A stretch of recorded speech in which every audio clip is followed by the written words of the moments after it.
What if I told you the next AI revolution isn't coming from OpenAI, not from Google, not even from Anthropic? It's coming from China. And most people watching this video haven't even heard the names yet. While millions of people are stuck arguing about ChatGPT versus Claude versus Gemini, a completely different war has been happening behind the scenes quietly, almost in secret. Three names: Kimi K2.7, GLM-5.2, DeepSeek V4. And by the end of this video, you might seriously question whether the big three American labs are even winning anymore. Let's break it down. Right now, most of the world thinks the AI race has three kings: OpenAI with GPT 5.5, the ecosystem, the brand, the hundreds of millions of users; Anthropic with Claude Opus 4.8, the model developers trust for serious reasoning and long coding sessions; and Google with Gemini 3.1 Pro, the one with the massive context window and the entire Google ecosystem behind it. That's the story everyone tells. But here's what nobody's telling you. While Silicon Valley was busy fighting each other for headlines, three Chinese labs were quietly training models that are now showing up and showing out on the same leaderboards: Moonshot AI, Z.ai, DeepSeek, and the most shocking part isn't even the benchmarks, it's how they're winning. Stick around, because that part comes later. Let's start with Moonshot AI's newest weapon, Kimi K2.7 Code, released on June 12th, 2026. This thing is built different. 1 trillion total parameters. Only 32 billion of them activate per token. A 256,000 token context window. And it runs in thinking mode at all times. It literally cannot turn its brain off. Here's the number that matters. Moonshot claims K2.7 cuts reasoning token usage by 30% compared to its previous version, while scoring higher on coding tasks. That means cheaper, faster, more efficient agent loops. But here's where I have to be honest with you, because most channels won't tell you this part.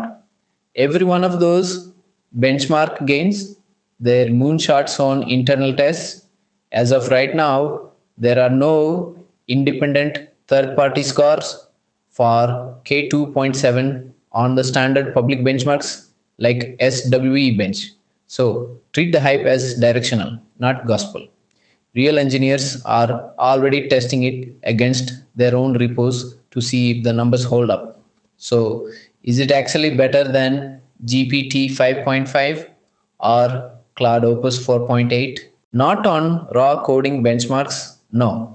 On real test suites, GPT 5.5 and Opus 4.8 are still ahead. But here's the twist: Kimi K 2.7 costs roughly 5 to 7 times less per API call, and the weights are open. You can download the entire model and run it yourself. That changes the entire calculation for developers and startups. You're not paying for the absolute best model anymore, you're paying for the best model per dollar. And that's a completely different game. Now, here's where it gets genuinely insane. Z.ai, the lab formerly known as ZPU AI, just dropped GLM 5.2. And this one isn't just competing. On several benchmarks, it's winning. GLM 5.2 scores 81.0 on terminal bench 2.1. That number lands within a few points of Claude Opus 4.8's 85.0, and it's ahead of Gemini 3.1 Pro. On SWE Bench Pro, a brutal real world coding benchmark, it scores 62.1. And here's the line that should make every AI company nervous.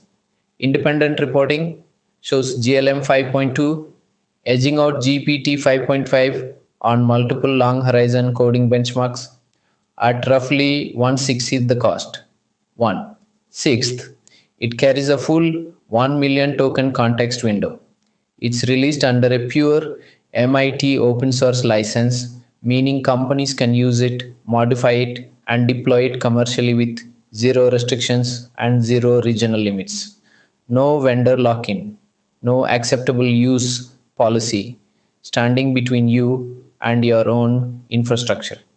Picture this: a mid sized startup is currently burning through six figures a month on API calls to a closed source frontier model. With something like GLM 5.2, they could self host the exact same workload on their own servers behind their own firewall and slash that bill dramatically. For developers, this changes everything. For enterprises with strict privacy requirements, government, healthcare, finance, this is the door they've been waiting for. But before you think Chinese open weight models have completely overtaken everyone, there's a catch we need to talk about. And it's a big one. DeepSeek shocked the world once before. Now they're doing it again with DeepSeek V4, a 1.6 trillion parameter model with a permanent rock bottom price. Just $0.435 per million input tokens and 87 cents per million output tokens. For comparison, that is dramatically cheaper than the closed source frontier models. We're talking somewhere in the range of 30 times cheaper on certain pricing comparisons. On SWE bench verified, DeepSeek V4 Pro scores 80.6%. That's a genuinely strong, independently tracked number, one of the best of any open weight model on earth right now. But here's the twist nobody talks about. On a separate contamination free benchmark called DeepSWE, built specifically so models can't have memorized the answers, DeepSeek V4 Pro scores just 8%. GPT 5.5 scores 70% on that same test. Claude scores 54%. Same model, wildly different results depending on which test you trust. That's the real lesson hiding inside this entire story. Benchmarks can be gamed, optimized for, or simply not representative of real world chaos. The labs that look incredible on one leaderboard can completely fall apart the moment the questions are genuinely unseen. So, when you hear Chinese AI beats GPT 5.5, the honest answer is it depends entirely on which test you're looking at. Now, let's talk about the thing that actually decides who wins this race long term. Not benchmarks. Money, token pricing has turned into a full blown price war, and the Chinese labs are playing a completely different game than everyone else. GLM 5.2, roughly one sixth the cost of GPT 5.5 on comparable tasks. DeepSeek V4 Pro, a small fraction of a cent per thousand tokens, with cached input pricing so cheap it's almost free for repeated prompts. Kimi K2.7, 5 to 7 times cheaper than Claude Opus. With open weights, you can run yourself for nothing but electricity. Now, imagine you're running an AI startup. You're spending $100,000 a month on inference every single month. That's your single biggest line item, bigger than payroll for half your engineering team. What happens when a model that gets you 80-90% of the way to frontier level performance costs you $10,000 instead of 100,000? You switch. Everyone switches.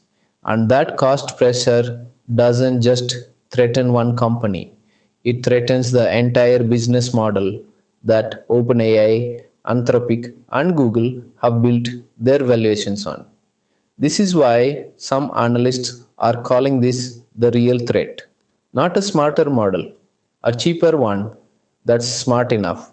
Let's be fair about this because hype videos lie to you, and I'm not going to.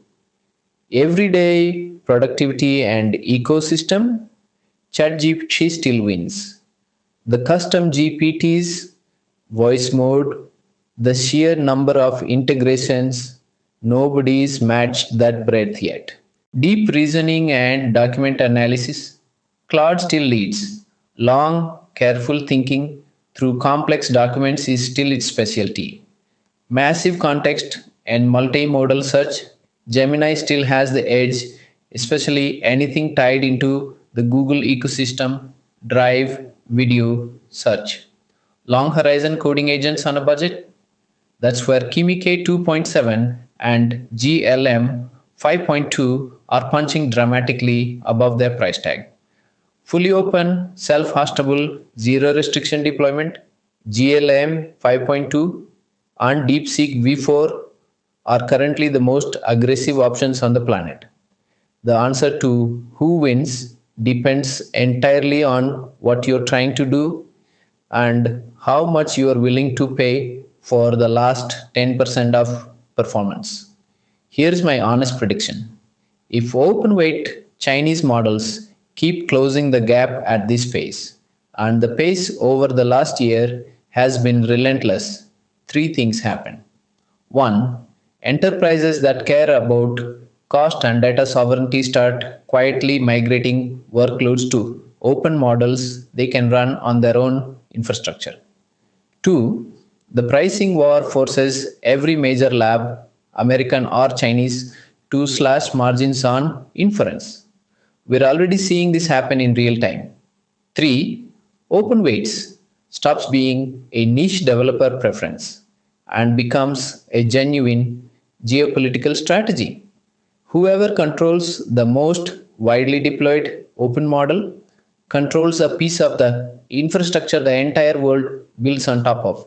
This is no longer just OpenAI versus Anthropic versus Google. It has become a global competition. And the next breakthrough that changes everything, it might come from a lab you've never even heard of yet. So here's my question for you.